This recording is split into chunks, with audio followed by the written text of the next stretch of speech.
নমস্কার বন্ধুরা, আমার বাংলা রান্নাঘরে সকলকে জানাই স্বাগত। আমি একটা রেসিপি নিয়ে চলে এসেছি। তো আজকে ছানার জিলিপি করে দেখাবো। আপনারা পুরো ভিডিওটা দেখতে থাকুন কিভাবে ছানার জিলিপিটা করছি। এখানে আমি 200 গ্রাম ছানা নিয়ে নিয়েছি। ছানাটা আমি ঘরেই গাই দুধের তৈরি করে নিয়েছি। আর এখানে 100 মতন ময়দা আছে। 4 চামচ সুজি আছে, 1 চামচ ঘি আছে, আর বেকিং সোডা আছে 1 চামচের 4 ভাগের 1 ভাগ। দেখুন, দিয়ে সবগুলো একসাথে মাখিয়ে নেব ভালো করে।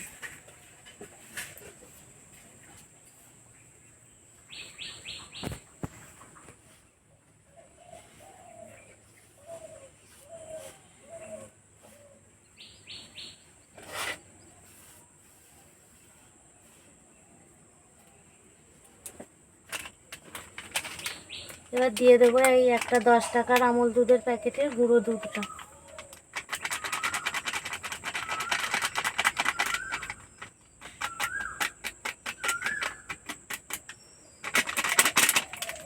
দিয়ে সব একসাথে মাখিয়ে নেব।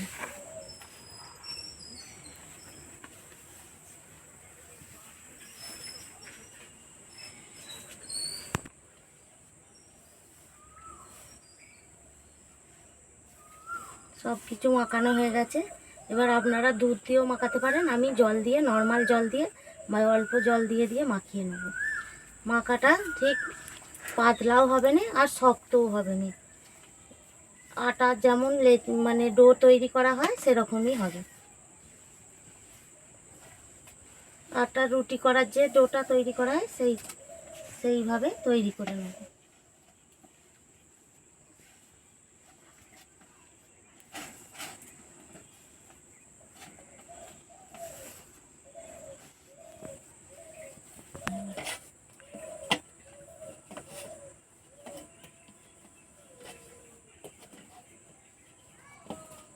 দেখুন, এই যে এইভাবে মাখিয়ে নিয়েছি। এবার 5 থেকে 10 মিনিট একটু রেখে দেবো। সুজিটা দেওয়া আছে তার জন্য একটু মাখিয়ে রেখে দেবো। ডোটা যেন না পাতলা হয়ে যায়, পাতলা হয়ে গেলে ভালো হবে না, কিংবা শক্ত হলেও হবে না। যেমন রুটি করা হয় সেই যে আটার ডোটা মাখা হয় সেইভাবে মাখলেই হবে। 10 মিনিট পর ফিরে আসছি। আমার 10 মিনিট হয়ে গেছে। এই যে দেখুন কেমন মাখা হয়েছে। ঠিক এইভাবে ডোটা তৈরি করে নেবেন। বেশি পাতলাও করবেন না, আবারও বলছি, আর বেশি শক্তও করবেন না। ঠিক যেমন রুটি করার জন্য আমরা আটা মাখি সেই সেরকম হবে। এবার আমি জিলিপির শেপটা দিয়ে নেব। একটু ভালো করে একটু মেখে নেব। আর একবার প্রথমে লেচিগুলো কেটে নেব ছোট ছোট করে। খুব বড়ও করব না আর খুব ছোটও করব না।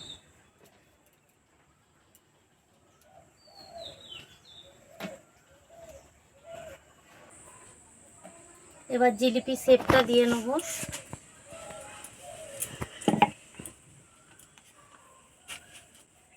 এইভাবে প্রথমে লম্বা করে নেব। খুব মোটাও করব না আর খুব পাতলাও করব না, ঠিক এই শেপের করে নেব। নিয়ে এই যে এইভাবে এইখানটা এঁটে দেবো। দিয়ে এইভাবে ঘুরিয়ে ঘুরিয়ে আর এইটাকে এইখানে এঁটে দেবো। একটা হয়ে গেছে।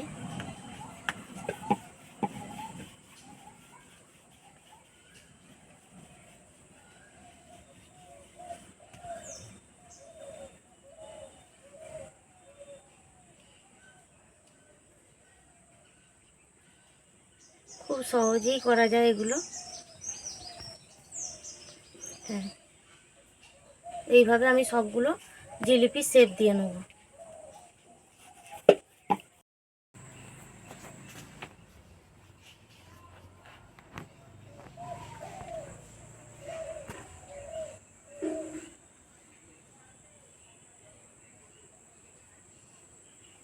আমার সব জিলিপিগুলো শেপ দেওয়া হয়ে গেছে, এবার ছাঁকা তেলে ভেজে নেব।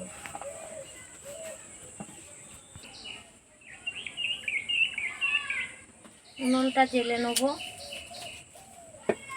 আর এইটার মধ্যে সাদা তেল দিয়ে দেবো। এই যে তাওয়া মতন নিয়েছি ননস্টিকে, কড়াতেও ভাজলেও হবে, এতে অনেকগুলো ধরবে তার জন্য এই জায়গাটা নিয়েছি, আর কামড়ে বসেও যাবে না।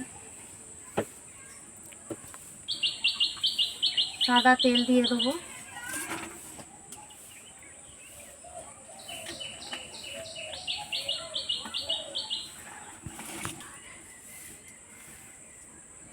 হালকা গরম তেলেতে আমি জিলিপিগুলো বেশি ভেজে নেবো। বেশি গরম হয়ে গেলে পুড়ে যাবে, ভাজাটা হবে না, তার জন্য যে এরকম গরম থাকতে দিতে হবে। একটা একটা করে দিয়ে ভেজে নেব, একদম অল্প গরম তেলে দিতে হবে।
এইভাবে আমি উল্টে পাল্টে ভেজে নেব।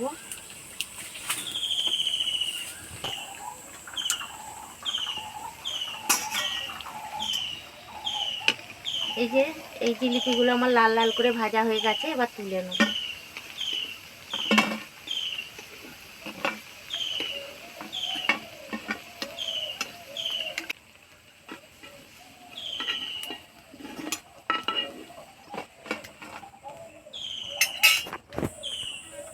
আবার একটু তেলটাকে ঠান্ডা করে নেব। যেগুলো আছে এই জিলিপিগুলো আমি ভেজে নেব।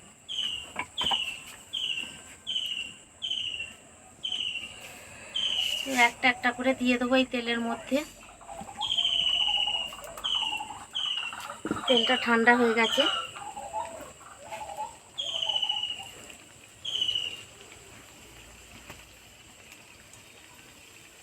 একইভাবে এই জিলিপিগুলো ভেজে নেব।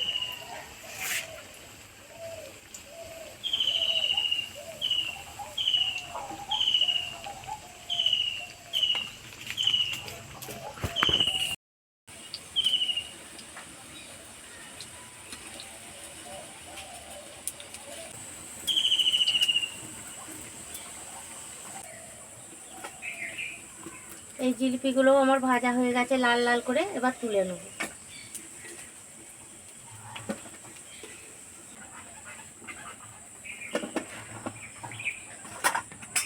এবার চিনির সিরাটা করে নেব। জিলিপি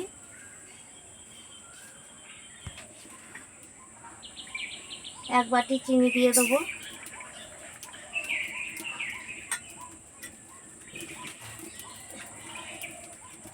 সেটা জল দিয়ে দেবো, এক বাটির একটু কম জল দিয়ে দেবো। দিয়ে আমি চিনির সিরাটা তৈরি করিয়ে নিই।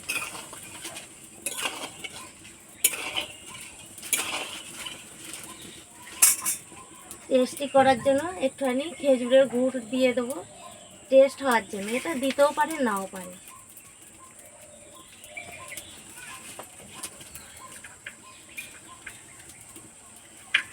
আর দুটো এলাচকে ফাটিয়ে দিয়ে দেবো।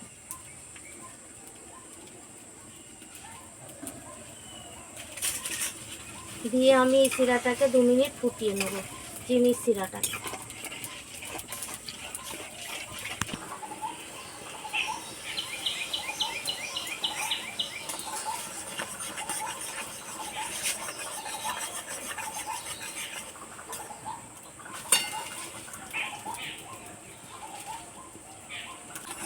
আমার 2 মিনিট ফোটানো হয়ে গেছে, আর শিরাটা একটু চটচটেও হয়ে গেছে। এই গরম রসটা এবার জিলিপির মধ্যে দিয়ে দেবো।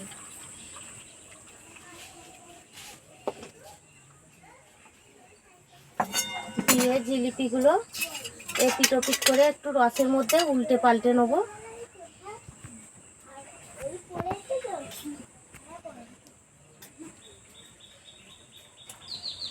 নিয়ে 1 ঘন্টা এই রসের মধ্যে রেখে দেবো। 1 ঘন্টা পর দেখাবো কেমন নরম তুলতুলে ছানার জিলিপিগুলো হয়েছে। তো বন্ধুরা, আমার 1 ঘন্টা হয়ে গেছে, 1 ঘন্টার বেশি হয়ে গেছে। দেখুন সব রস কেমন টেনে নিয়েছে, আর কেমন জিলিপিগুলো বড় বড় হয়ে গেছে। একটা কেটে দেখাবো আপনাদেরকে।